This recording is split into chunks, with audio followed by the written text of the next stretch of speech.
Ladies and gentlemen, the evidence is absolutely overwhelming. You must have those goals. You cannot make it as a wandering generality. You must become a meaningful specific. Welcome to Goals by Zig Ziglar. You have important goals to achieve. Maybe there's a personal goal concerning your present relationships. You might have a financial goal to reach, or a professional goal concerning the next jump in your career. You also know that setting and reaching those goals requires specific action steps and a concrete plan. So why don't more people set goals? So many millions of people have been conditioned to believe that there is no use in setting goals because over a period of time, nothing good is going to happen to them anyhow.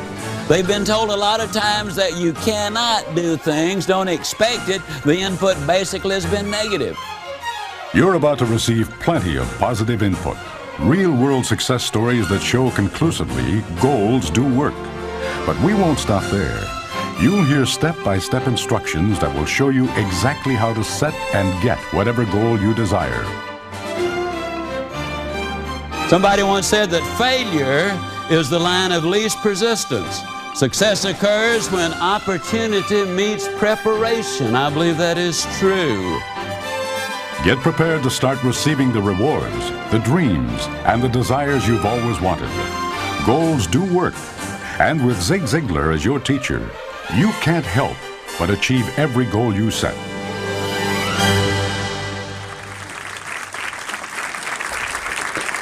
Thank you. Thank you.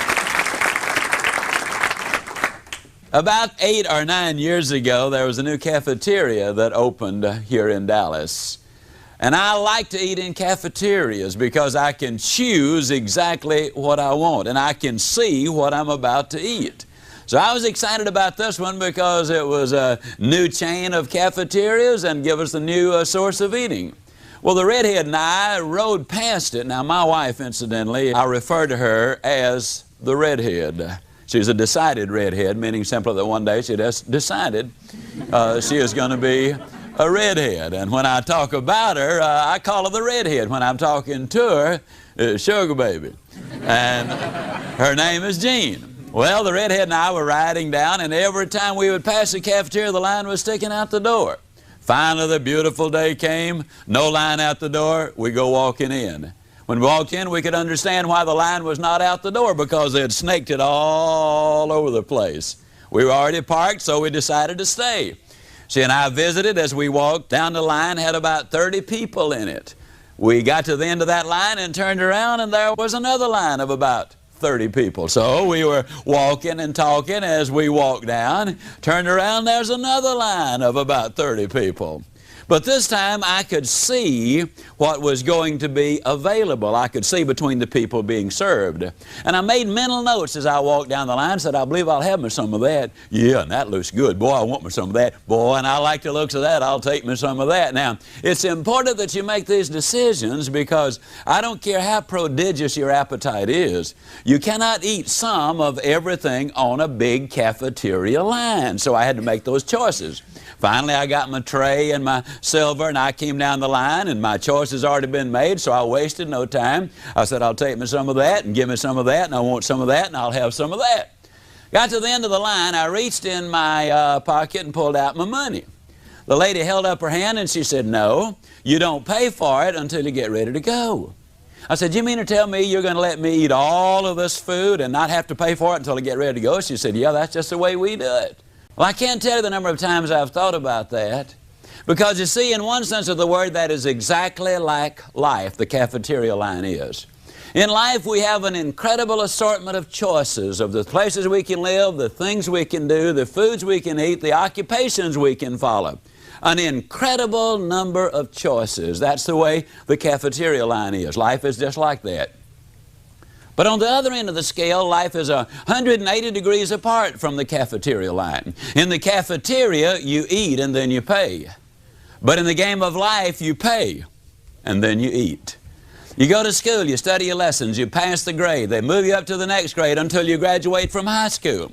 Then if you go to college, then you study your lessons again. You get your degree. Then if you go on to graduate school. And finally, after all of that is over, you get into your profession and you work a week, a month, or whatever. And then and only then, after you've done all of those things, qualified and then done the work, do you receive the pay. The farmer plows the ground, he plants the seed, he waters it, he fertilizes it, he nurses it along, he kills the insects, and finally the day comes when he can go to the fields and bring it in and take it to the marketplace, and then he cashes it in. That's the way it is. You first pay, and then you receive the benefits. As we look at this segment of personal growth, we're going to be talking about the fact that we've all got to have goals in life. Most of us, you see, are very much like this old boy down home. His wife sent him downtown to buy ham. He came home and she said, "Honey, you didn't cut the end of it off." He said, "You didn't tell me to." She said, "Well, I thought you knew. We always cut the end of the ham off." And he said, "Why?" She said, "Well, Mother always cuts the end of the ham off." He said, "Well, Mama's back in the kitchen. Let's go back there and ask her." So they went to the kitchen and said, "Mama, how come you cut the end of the ham off?" She said, "I always cut the end of the ham off because my mama cuts the end of the ham off." So the old boy said, "Well, let's solve this three-generation mystery right now." They got on the phone long distance. They called Grandma and they said, "Grandma, how come you cut the end of the ham off?" She said, "I cut the end of the ham off because my roaster is too small."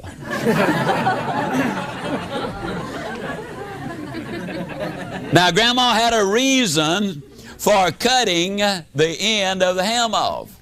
But the question is, do you have a reason? The reality is that 97% of the people in our society do not have clearly defined, written down goals for their lives. Now, there are four basic reasons they don't have goals. And the first reason actually is because of fear, spelled, of course, F-E-A-R. And this forms an acrostic for false evidence appearing real. So many millions of people have been conditioned to believe that there is no use in setting goals because over a period of time nothing good is going to happen to them anyhow. They've been told a lot of times that you cannot do things, don't expect it. The input basically has been negative. Chad Helmstetter, in his book, What to Say When You Talk to Yourself, points out that the average 18-year-old has been told 148,000 times no, or you can't do it. 77% of our self-talk is negative. Dr. J. Allen Peterson, in his book, The Myth of the Greener Grass, points out that one computer study revealed that over 90% of the daily input in our minds is of a negative nature. And so a lot of people, therefore, simply do not set those goals. They've accumulated some false evidence, but it appears real, and they act accordingly. Because if it appears real, as a practical matter, it has the same impact as if it were real. For example, I could go into any city, just about anywhere in the world, with nothing but my handkerchief that I have in my hand, and I could rob a bank with my handkerchief in my finger. All I'd have to do is put the handkerchief across my face, put my finger in my coat pocket, aim at the teller, and say, "Give me your money." The evidence would be false. It would appear real. And that individual would handle it as if there were a real gun in there. Now, I'd walk out with the money. I might get shot on the way out, but at least that teller would surrender that money.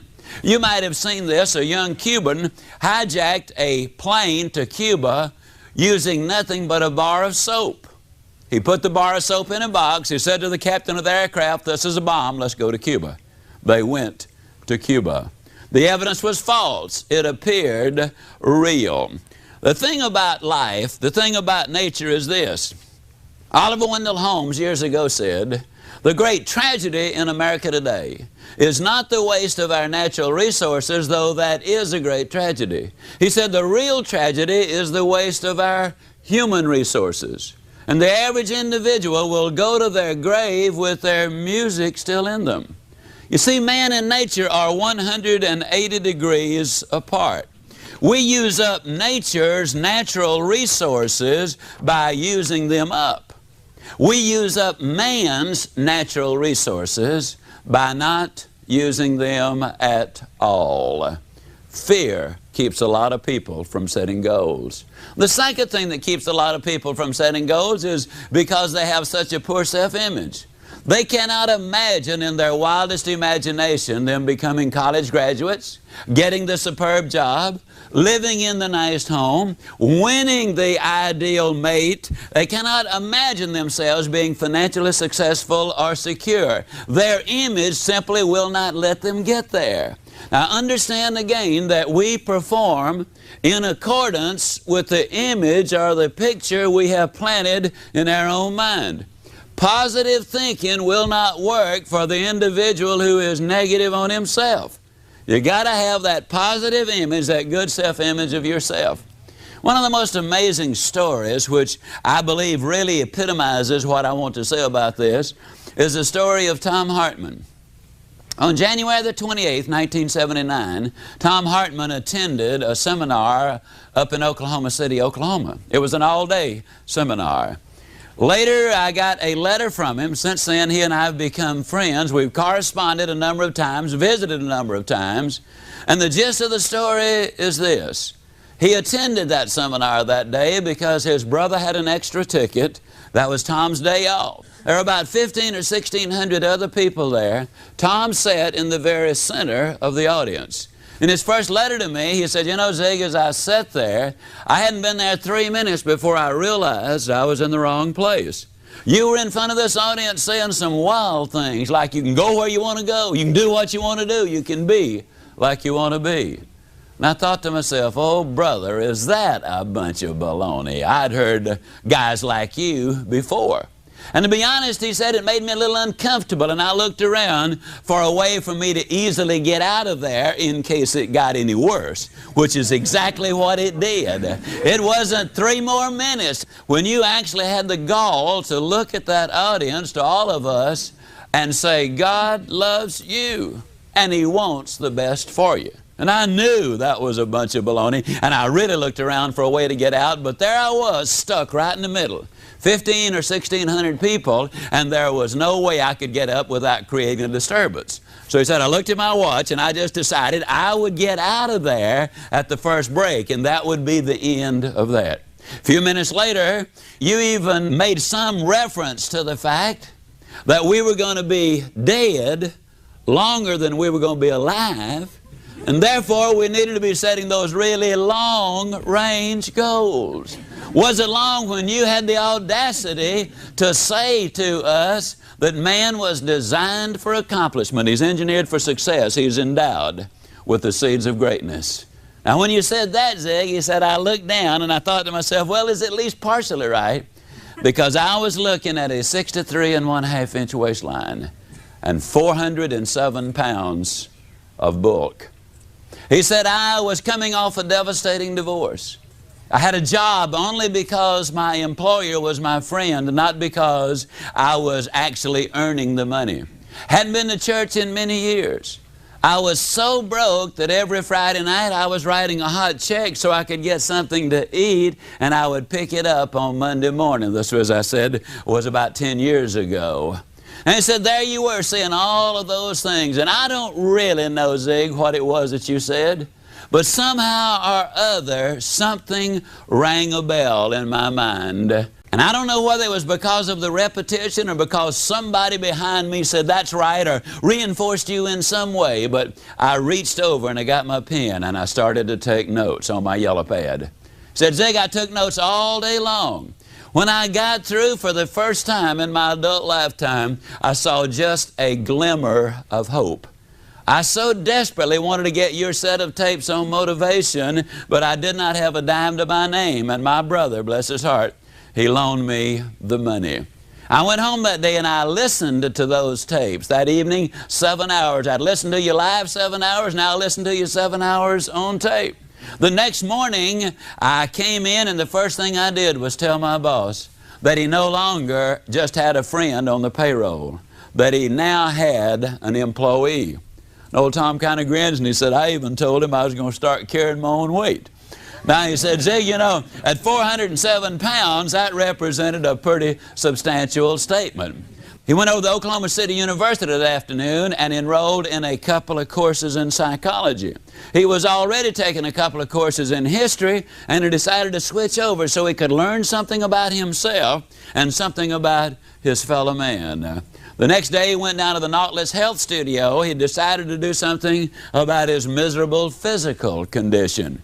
Then on Thursday he went down to one of the men's stores and laid aside about $700 worth of clothes with a minute down payment. When the owner of the store saw him buying size 47 coats and 39 slacks, he went to him and he said, "Mr. Hartman, who are you buying the clothes for?" Tom told me, he said, when I told him I was buying them for myself, he looked at me like he thought I was crazy. But I said to him, "Don't worry about it. I will wear these clothes out of here." Tom Hartman said, "You know, Zig, somebody might resist you once or twice or a dozen times. But when you keep telling them that you are important, that you are somebody, that you do have ability, that you can do things with your life," he said, "I just believe eventually that it will get through." And he kind of grins and he says, "Isn't it amazing? A message can go around the world, 24,000 miles in less than a tenth of a second. And then sometimes it takes years for it to go that last 1/8 of an inch." But he said, finally the message got through to me. I was listening every day. And as a matter of fact, Zig, he said, "I've listened to your tape so much that if you ever get a sore throat, don't you dare cancel the engagement. You just call me," because he said, "I can deliver it verbatim." He said, "I've even got the same accent," if you can imagine him accusing me of having an accent. Well, he said, "You know, Zig, I had been on the program about 6 weeks. Never forget it. I was in a store getting my food, and there was a little 4-year-old girl in there with her mother. And those of you who are ever 4 years old, or if you have 4-year-olds, you know there's one thing about a 4-year-old: when a thought pops in the mind, it pops out of the mouth uncensored. I mean, you get truth, pure truth, out of the mouth of a 4-year-old. Well, in a voice that you could hear halfway between Dallas and Fort Worth, this little 4-year-old screamed out, "Mama, look at that fat man." And Tom said, "I turned around to see where he was." And he said, then it dawned on me she was talking about me. And he said, "I thought that was the funniest thing I'd ever heard in my life." He said, "I laughed until I literally cried." And then he said, "I shed a different kind of a tear." Because he said, for the first time in my adult lifetime, I really knew and knew that I knew that I was going to make it. He said that was reinforced about a month later. I'd been to the movie. I was on the way back to my car. I was in no hurry. I had nowhere to go, nothing to do when I got there. And we've all done this as we amble down the street with no direction in mind, no hurry involved. He saw a display in a window. And though he was not really interested in the display, he ambled over and he started looking at it. And Tom said, "You know, Zig, I don't know whether I was there for 1 minute or 10 minutes. But he said, all of a sudden I became aware of the fact that I was not by myself. Some big dude was looking over my shoulder, and he said, I whirled around.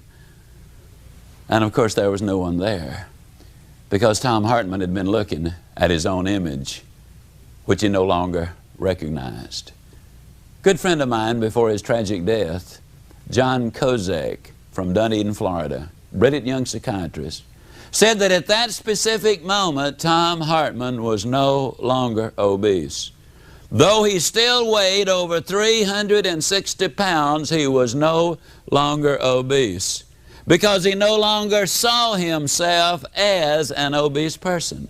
The basic problem with crash diets, according to Dr. Kozak, is that they will take the weight off your body. That's relatively easy. But then that individual lays down at night in the dream, and they dream as an overweight person. And the body goes to work to complete the picture the mind has given it. Tom Hartman no longer saw himself as an overweight person. Now, what's the end of the story? Well, of course, the story hasn't ended yet. But Tom Hartman graduated magna cum laude with his degree in psychology. He's working on his doctorate. Tom weighs a little over 200 pounds, which is about what he should weigh. He's about 6 feet 3 inches tall and has a very large frame. He teaches a Sunday school class every Sunday. He's in business for himself.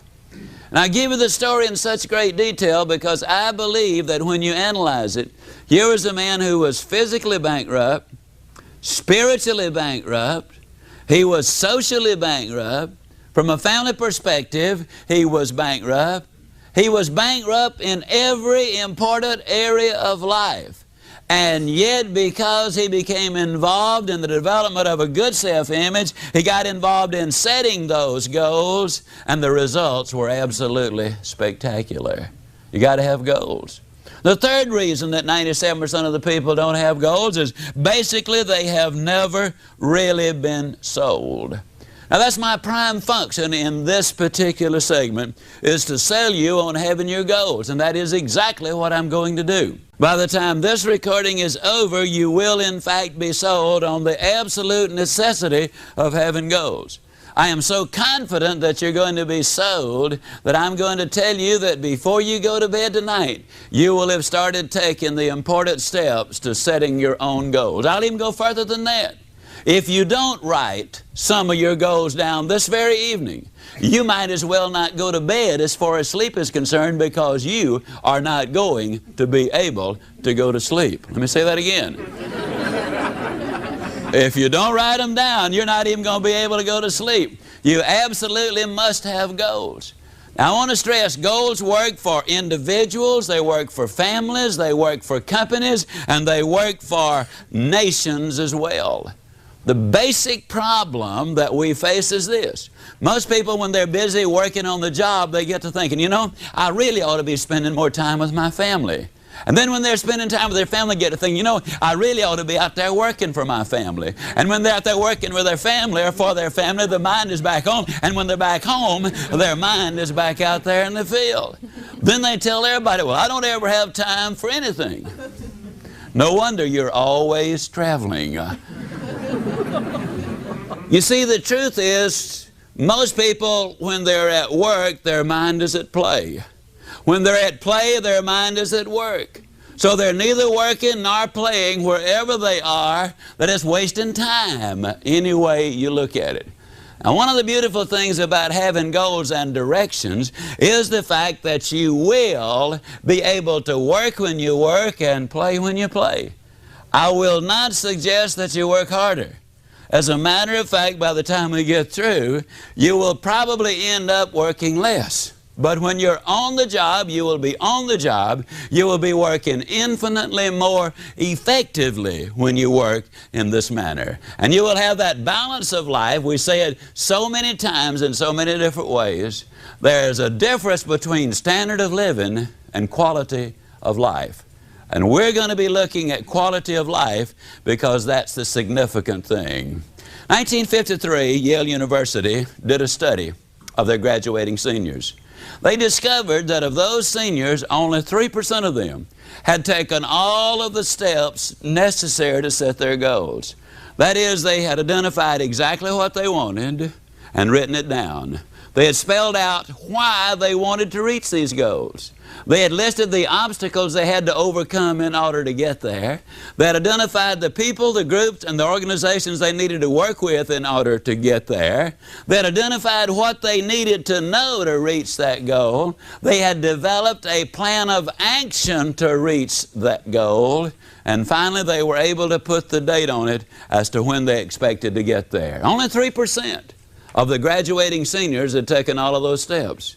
An additional 10% had taken 5 of those steps, but 87% of them, beyond identifying that they wanted to be a doctor or a professor or an attorney or whatever, really had not done that much towards goal setting.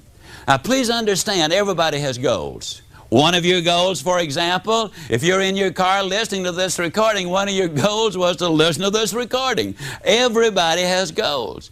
But we want to get a little more involved in that. We really want to get involved so that we know exactly what we're doing and why we're doing it, and we can get much better results. 1973, they did another study on those seniors who had graduated from Yale. And in the 2 areas which they could measure, that is their financial accomplishments and their career accomplishments, the 3% who had taken all of the 7 steps had accomplished more than the 97% who had not.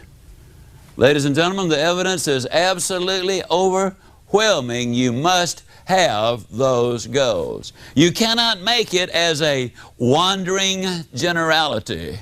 You must become a meaningful specific. A lot of people go to work tomorrow because that's what they did yesterday.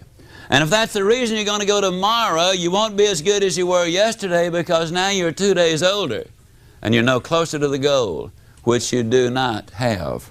A lot of people complain about lack of time. It is not lack of time in 99% of the cases. It is lack of direction. Direction literally creates time, and motivation creates energy. Let me see the hands of those in here who have ever had one of those days. Can I see your hand? You know what I'm talking about, don't you? All right. You get up early in the morning. You've got that critically important appointment at 8:30, and so you get up 2 hours early. You want to make absolutely certain you get there on time. And you walk out the front door, you're all spiffed up and spanked up. I mean, you're really raring and ready to go. You got a full hour to get there. But as you walk out, you notice that you've got a flat tire. That's the best thing that happens to you all day long. I mean, that is just the beginning point of it right there. You hustle and bustle and sweat, and you get the tire changed, and you got to change your clothes, you clean up, and you rush down to the appointment. You get there on exactly the specified time, and you see a little note on the door. Sorry, I was called out of town. Have thought the matter over. Have decided I'm not interested. Don't you call me. I will call you.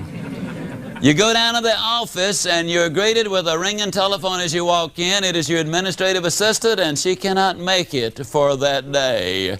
You notice that it appears to be unusually hot, and that's because the air conditioner has cut off. A couple of hours later the plumbing breaks down, and one thing after another all day long until finally, mercifully, the day ends.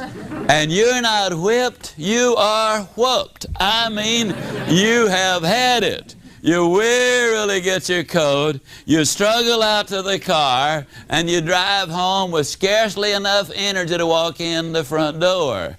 Your wife, of course, lovingly greets you there at the front door, and she said, "Honey, I'm so glad that you didn't have to work late because today is the day." Today is the day for what? Oh, honey, don't tell me you've forgotten. You know, we planned on this for the last 3 weeks. We planned on what? Today is the day, honey. Don't you remember today is the day we cleaned the garage? Oh, honey, not today. I couldn't put one foot in front of another, and I just don't have any. Oh, honey, it's not going to take that long. I'm going to help you. It won't take more than 2, 3, 4, 5 hours, absolute maximum. Oh, honey, I just can't. Not today. I just ain't up to it. I don't have any energy, and the telephone rings. Voice at the end says, "Hey, partner, I've got us a tea time over at the country club in 17 minutes. We've got time to get in 9 if you feel like playing." If I feel like playing, man, I'll be there in 10 minutes. And everybody here agrees with exactly what I'm saying, don't you? The answer is yes, isn't it? Okay. Now, I want to tell you something, ladies and gentlemen. We've got plenty of energy to do the things we really want to do. But as I often say, life is not easy, life is tough. But when you're tough on yourself, life is going to be infinitely easier on you. And I'm going to tell you that when you do the things you ought to do, when you ought to do them, the day will come when you can do the things you want to do, when you want to do them. A lot of people say, "Well, I just don't feel motivated to do something." Well, you got it backwards. You do the something and then you will feel motivated to do it. Motivation literally follows the action. Motivation creates energy.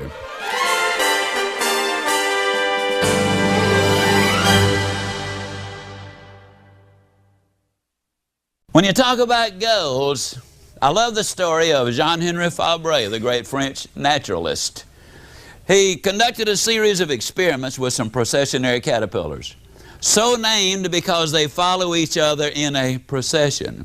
He lined them around a flower pot until they formed a never-ending circle. He put some pine needles in the center of the flower pot, that is the food of the processionary caterpillar. They started going round and round and round, 24 hours a day, 48 hours in a 2 days, 72 hours, and then they kept going on and on for 7 full days and 7 full nights. They went round and round and round until they literally dropped dead from starvation and exhaustion. With an abundance of their favorite food less than 6 inches away, they had starved to death because they confused activity with accomplishment. A lot of people do exactly the same thing. You don't know where you live, but I can tell you something about your town. And I can tell you about somebody who's in the same business that you are. Some of them are doing exceptionally well, and some of them are not doing good at all. And I don't care what that business is. It's not the location. It is not our abilities. But basically it is because of our thinking and our direction that definitely is going to make the difference. There are so many people, you see, who never really get those directions in life. You've seen them in every company. They will come in and you watch them all day long. They're almost hyper. They're here and they're there and they're everywhere else. I mean, they're busy, busy, busy. But at the end of the day, you will still see a full desk and no evidence that they've accomplished anything, because they really don't have direction. The most outstanding example of goal setting that I have ever heard of has to do with the Japanese. In 1950, a war-torn, devastated Japan, a nation which had lost a higher percentage of its young men to war than any nation in the last 100 years, cities had been bombed out. They have no real natural resources. They have no iron ore. They have no coal. They have no oil. But in 1950, the leaders of government and business and industry got together. And they said, let's set a goal. Let's become the #1 nation in the world in the production of textiles during the 1950s. And they made it. In 1960, they set the impossible goal. And that was to become the #1 nation in the world in the production of steel. Now, in order to do that, they got to build the steel mills. They've got to import the iron ore from thousands of miles away. They've got to import the coal and the oil from thousands of miles away. They've got to manufacture the steel. Then they've got to ship it thousands of miles to its market and undersell its competition. Impossible. But the Japanese in this case did not look at what they did not have. They looked at what they did have. A willingness to work. And they worked hard. They reached their goal. In 1970, they set another goal. They said, during this decade, let's become the #1 nation in the world in the production of automobiles. They missed it by 1 year. It took them until 1980, when their plant became the largest and #1 producer of automobiles in the world. In 1980, they set another goal. They said, during this decade, let's become #1 in the production of electronics and computers. And all you've got to do is go to Videoland, and all you've got to do is look at the computer world today, and you can see exactly what they are doing. Because goals do work, whether it's for the individual, the family, or the company, or the nation. I'm absolutely convinced that we have a real threat unless we have our goals more firmly in place, and that is to remain strong so we will remain free. Goals absolutely work. I love the story of Sir Edmund Hillary. You might have heard it. Sir Edmund Hillary, you know, was the first man to scale Mount Everest, the tallest mountain in the whole world. Can you imagine him climbing down off that mountain? And one reporter comes up to him and said, tell me, Sir Edmund, how'd you climb the tallest mountain in the whole world? How did you do it? Do you think for one moment he said, well, I was just out walking around.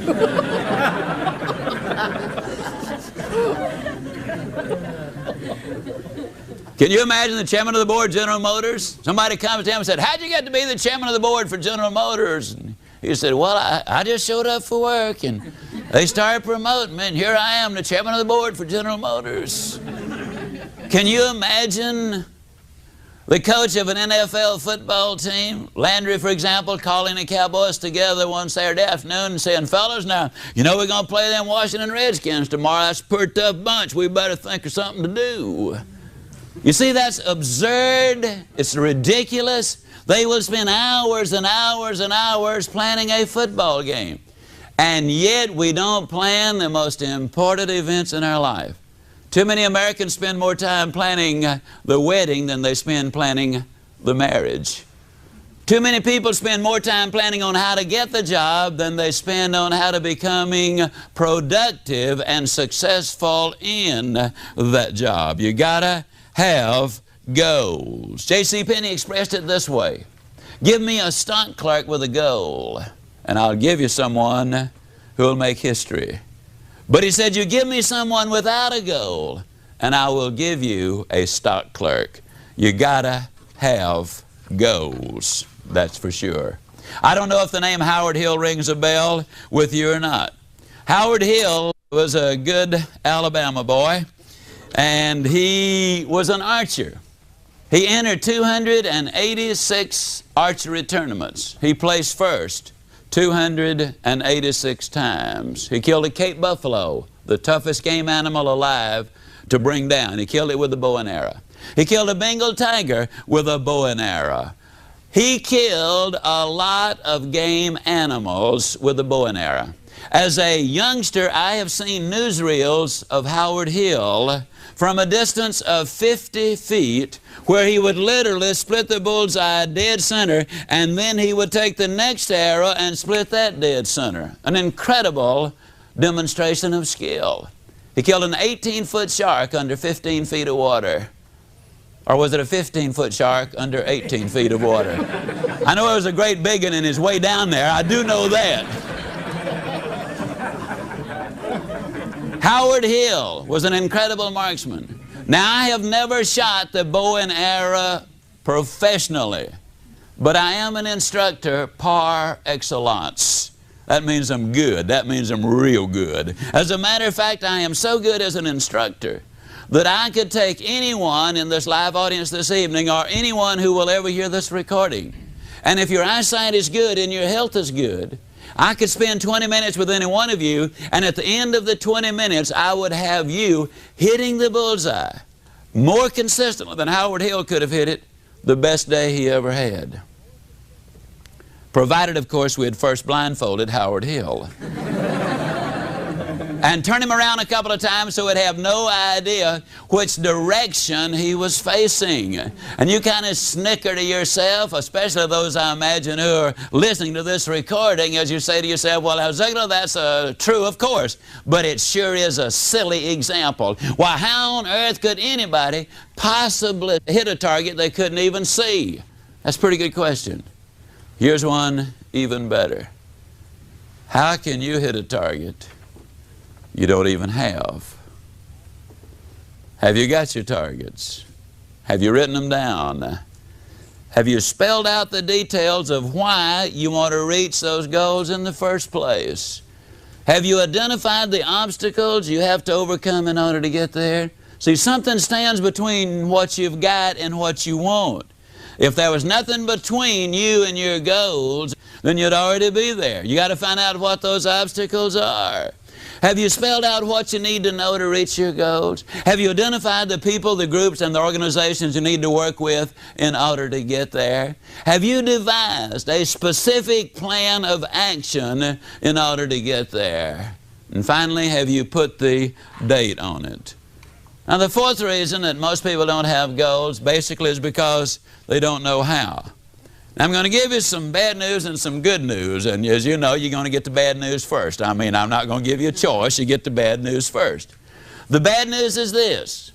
If you really get involved in this goal-setting process, it will take you somewhere between 10 and 20 hours to really set your goals. If you really have a complex set of goals, it might take you 30 hours to set your goals. That's another reason so many people never do really set them, because that is a tremendous time investment. Now, that's the bad news. The two bits of good news that go with it. on the absolute authority of several years of personal experience and the experience of many, many people who've been doing this, I can assure you that once you have set those goals properly, you will have created for yourself an additional 3 to as many as 10 hours every week of your life for the rest of your life. Let me say it again. When you discipline yourself to do the things you ought to do, when you ought to do them, the day will come when you can do the things you want to do when you want to do them. The good news is this will give you an awful lot of time to pursue the things which you have a real interest. It will give you control of your time and your activities and your future. The rest of the good news is this. When you learn how to set one goal, you'll know how to set all goals. When you learn how to set a physical goal, you'll also know how to set a mental, a spiritual, a social, a family, a career, and a financial goal. Because there's a procedure. There's a formula for setting all of them. If you can figure out the answer to what 12 times 12 is, you can also figure out what the answer to 2,865 times 9,412 is. If you know the formula, you can come up with the answer. Now, to get you started on goals, let me share a little story with you, which I believe is significant. You see, I think as I tell this story and use this example, I think everybody ought to write a book. I don't necessarily believe you ought to get the book published or make any effort to get it published, but you ought to write a book. And I'll tell you what the title ought to be. What I think you ought to do to get the most out of life. Let me make a strong statement. If my book, See You at the Top, which has now sold 2 million copies counting foreign editions, if this book had never sold a single copy, I would still say this is the most profitable thing that I have ever done if it had never sold a single copy. Now, I'm not only talking about standard of living, but I'm also talking about quality of life when I make that statement. You see, this book really ought to be entitled, What I Think You Ought to Do to Get the Most Out of Life. As I was writing this book, I realized what I was doing was I was clarifying my thinking about what life was all about. For the first time, I really discovered what I believed, what I felt was important, and the research uncovered a number of things that I already believed, but I'd never been able to articulate. The title of your book ought to be, What I Think You Ought to Do to Get the Most Out of Life. I want to share information about this because I believe this is a classic example about what goal setting and goal reaching is all about. When I started writing this, the first words I wrote were, you can go where you want to go, you can do what you want to do, you can be like you want to be. Well, as I looked at those words, I kind of got to talking to myself, which incidentally, I hasten to add, is perfectly all right. I was on a program with Dr. Joyce Brothers, and she said, scientifically speaking, they have proved that people who talk to themselves are above average in intelligence. So if you've been talking to yourself, just be about it. It's perfectly all right. I'd like to express a personal opinion. That's all it is, personal opinion. I believe it's all right to answer. But if you ever catch yourself saying, huh? You got a problem. I caught myself saying, huh, because I noticed I was holding the words I'd written way out there because there was a 41-inch waistline between me and the book and well over 200 pounds of Ziglar. And the thought occurred to me that one of these days I'd be bumping into one of you slender guys or gals, and I could visualize you coming up to me and saying, Ziglar, you believe all that stuff you write? And I was going to say, of course I do. Then I could visualize you saying, do you believe it all? And I was going to say, well, of course I do. Then I could imagine you poking your finger in that 41-inch waistline and saying, Ziglar, do you believe it all? Then I was going to say, well, you know, us authors, we do take a little literary license every once in a while. Ziglar, is that your fancy way of saying you lied about it? Now, hold the phone, friend. Don't call me a liar. People don't like liars. Well, you're at least a hypocrite then, man. Don't call me a hypocrite. People sure don't like hypocrites. I know you know that a hypocrite is a person who simply is not himself on Sunday. As a matter of fact, you know, I've had a lot of people say, well, the only reason I don't go to church is nothing but a bunch of hypocrites down there. Of course, I always tell them, friend, don't let that stop you. Come on down. We got room for one more. Like I've had people say, well, I'd read the Bible, but I don't understand it. Of course, I don't think it's the part they don't understand that bothers them. Actually, the Bible is pretty clear. I bet you noticed it didn't call them the 10 suggestions. Well, anyhow, I had to make a decision. I had to decide either to take those words out of the book or I had to do something about me. Well, my boy was 8 years old, and I've always felt that a father ought to be able to spank his children until they get to be at least 12. The rate we were going, I wasn't even going to be able to catch mine, much less spank him, so I knew something had to be done. But the straw that broke the camel's back, the redhead kept telling me to hold my stomach in, and I already was. So I knew I had to do something. Went down to see Dr. Cooper at Cooper Clinic of aerobics fame. You know, he wrote the books. They've sold over 15 million copies in a jumpteen number of foreign languages. I went down for the examination. First thing they did was took 2 quarts of my blood. Well, it looked like 2 quarts. They filled so many vials, I thought they were opening a branch of the blood bank right then and there. Then they dunked me in a tank of water 3 times. The purpose of that was to determine the percentage of body fat I had. When I got through, they told me I was 23 9/10% pure lard. Then they put me on the treadmill, and on the treadmill, you know, you walk and you walk and you walk and you walk, and the longer you can walk, the better your physical condition. The worst possible condition was horrible. I decided, I just made up my mind, I'm going to stay on it until I at least get into just awful. And I made it by 4 seconds. When they finished the examination, Dr. Martin, the examining physician, called me in and he said, Mr. Ziglar, you'll be delighted to know that we've run all of these figures through the computer. And you, sir, are actually not overweight. I said, well, that's fantastic. However, he said, according to the computer, you're exactly 5 1/2 inches too short. And I said, well, Doc, that's pretty bad, isn't it? He said, no. He said, actually, you're in remarkably good shape for a 66-year-old. I said, Doc, I'm 46. He said, you're in awful shape. So as a matter of fact, if you were a building, I'd condemn you.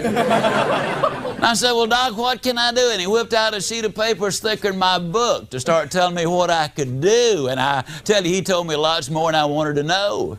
I got home, the redhead said, well, I suppose you're going to be out running all over the neighborhood. And I said, yes, I am. Well, he said, if I'm going to have a 46-year-old fat boy running all over the place, I got to get you looking as good as I can. So she went down to the store and bought me some fancy running shirts and shorts, and I'd already gotten the shoes the doctor had recommended. Oh, and I did something else, and it was very ugly. But I had not read Ann Landers at the time, and I'm going to use that as my excuse. You know, Ann Landers said you should not steal pages out of other folks' magazines. There was a magazine at Dr. Cooper's office. Now, it was an old magazine. It had an advertisement in there for jockey shorts. And I don't know if you folks read the jockey short ads or not, but if you don't read them, the next time you see one, you should at least look at the picture. You'll find out in a hurry, they don't put jockey shorts on fat boys. At least they don't have a good year. And so I took that picture out and I pasted it on my bathroom mirror and I said, now there's my hero. That's the way I'm going to look right there. Well, the next morning the opportunity clock sounded off bright and early. Negative people, you know, call them alarm clocks. I rolled out of bed, I put on my fancy running outfit, hit the front door, and I ran a block. Did better the next day, though. I ran a block and a mailbox. And the next day I ran a block and 2 mailboxes, and a block and 3, and a block and 4. One day I ran all the way around the block, came back in, woke the whole family up and said, guess what Dad has done? Then one day I ran a half a mile, then a mile, then a mile and a half, then 2, then 3, then 4, then 5. The weight started coming down from 202 to 165. The waistline fell to 34. A lot of times people have said, yeah, but I'll bet you were dieting religiously all that time. That is partially true because I did quit eating in church.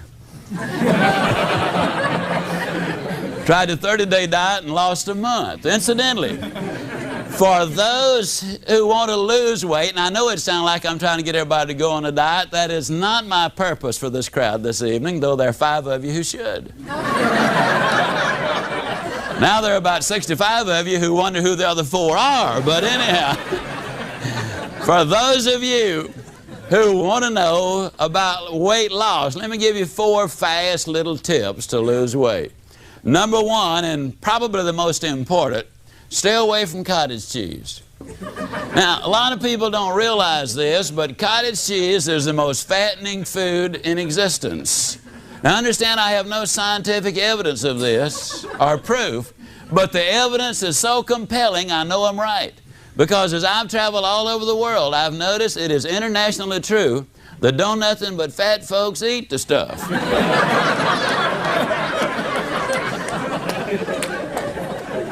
So stay away from cottage cheese. Number 2, get a thorough examination. This is on the serious side.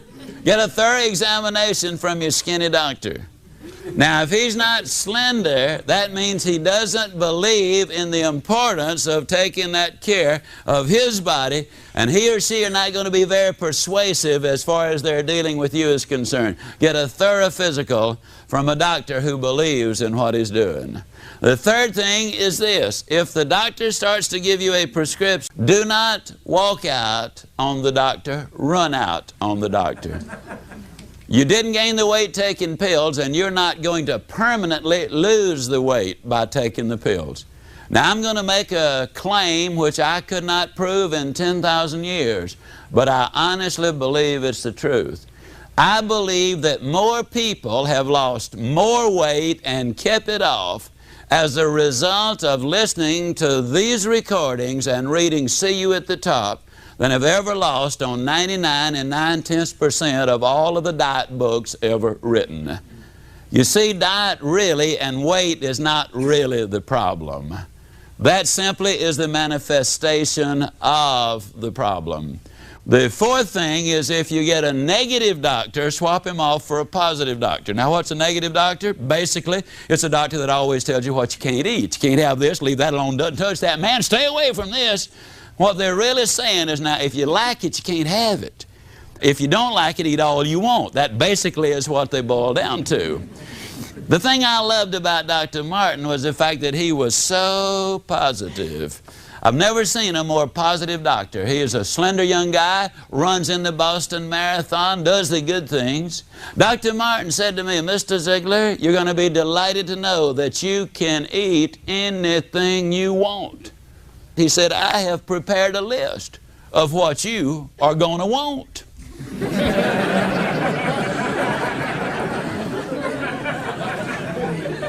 People often say to me, Ziglar, what can't you eat? I don't know what I can't eat. Why should I clutter up my mind with a bunch of stuff can't have anyhow? I can tell you that I can eat lots of chicken, I can eat lots of fish, I can eat fruits and vegetables and salads, I can eat on occasion good lean roast beef. I can eat just about anything that I want to eat. Now, I believe that a combination of diet and exercise to keep the weight off permanently is the key. In December, I injured my back, for example, and there was a 2-month span that I could not jog, and I picked up 8 pounds. See, my body retains ice cream. But when you put them together, the diet and the exercise, now we're on the right track. There are 4 reasons people don't have goals. One is because of fear. The second one is because of their self-image. The third one is they've never been sold, and the fourth one is they do not know how. A number of years ago, Mary Crowley made a statement. She said that one person with a commitment is worth more than 100 who only have an interest. I'm convinced that people who make commitments to reach their goals are the ones who are going to reach them. A number of years ago, a young coach at the University of South Carolina was fired after his first season on his first job. Not only did the head coach say, no more for you here, but he advised him to get out of coaching. He said, let's face it, you just don't have it. But the young coach had set his goal, he had made a commitment, he had said, someday I'm going to coach at the University of Notre Dame. Ohio State gave him a chance, and he was an assistant there for a couple of years. Then William and Mary called him, and he was their head coach. And then North Carolina State University called him, and for 4 years there, he had the best one-loss record they'd ever had. From there, he went into the pros and coached the New York Jets for a season, but he really missed coaching the young men and helping mold their character. And then University of Arkansas called him and had a phenomenally successful career there. He built the best one-loss record they had ever had. He went to the Orange Bowl, I believe it was in 1979. And before he went down to play the University of Oklahoma, the media had speculated that it would be a mismatch, that Oklahoma simply was too powerful. To compound the problem, 3 offensive players, as a matter of fact, the entire offense of that Arkansas team, were caught with a woman in the room. They explored, investigated, discovered that it was absolutely true, and the coach immediately dismissed all 3 players. The media again speculated that what he should do is decline the invitation of the Orange Bowl, let somebody else accept the invitation who would be a worthy opponent for the Oklahoma team. But the coach was a committed man. He looked at what he did have left and didn't worry about what he did not have. They accentuated the positive, if you will. They developed a specific game plan. The rest is history. They won the game. I believe it was by about 31-6. He left the University of Arkansas and became the head coach at the University of Minnesota. Now, when he accepted the Minnesota assignment, he said to them, "I will take the assignment provided you will give me one out. And that is that if the University of Notre Dame calls me to be their head coach, and if I take this team to a bowl within 2 years," there he is with those goals again. Well, 2 years later, the University of Minnesota was invited to play in a bowl, and the University of Notre Dame called Lou Holtz to be their head coach. Now, the interesting thing is this: they called him to be their head coach the day he dismissed those 3 players from his team when he was at the University of Arkansas several years earlier. Now, they made their decision then. They didn't put the call into him. But when that happened, they said, here is a man who is interested in building character and developing leaders. There's the man we want to be our coach the next time we have an opening as the head coach at Notre Dame University. I happen to know Lou quite well. We've been on seminars together, we've corresponded together, we've spent a little time together. He said that there never was any doubt in his mind about dismissing those players. It was the right thing to do. What I'm saying is this: when you've got a solid base with a solid commitment and solid objectives, you've got a much better chance of reaching your goal. But it does take those commitments.